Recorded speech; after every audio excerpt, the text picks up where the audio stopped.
நம்ம நிறைய டைம் சொல்கிற ஒரு விஷயந்தான். அப்பா அம்மாவுக்கு வந்து வயசாகிடுச்சு அப்படிங்கிறதால வந்து கை விட்டுறாதீங்க. ஒரு சில மிஸ்டேக்ஸ் வந்து பண்ண தான் செய்வாங்க.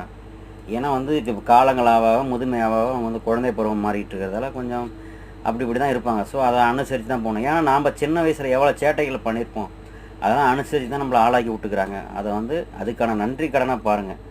ஏன்னா வந்து பார்த்தீங்கன்னா நம்ம என்ன செய்கிறோமோ அதுதான் நம்ம திரும்ப வரும். அதான் ஒரு பழமொழி கூட சொல்லுவாங்க, பச்சை மட்டை வந்து காஞ்ச மாட்டை பார்த்து சிரிச்சு தான். அந்த பச்சை மட்டை வந்து திரும்ப காஞ்ச மாட்டையே ஆகிறது தெரியாமல், தென்னை மரங்கள் வந்து அடிமட்டை காஞ்ச மாட்டை ஆகும்போது நுனி மாட்டை வந்து சிரிக்குமா. ஸோ அதுமாரி வந்துட்டு அப்பா அம்மா வயசாகிட்டாங்கன்னு சொல்லி கை விட்டுறாதீங்க, பார்த்துக்கோங்க.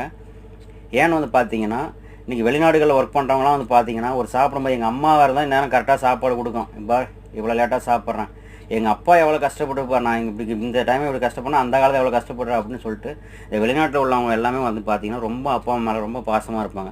ஸோ ஊரில் கூட ரொம்ப பாசமாக இருங்க.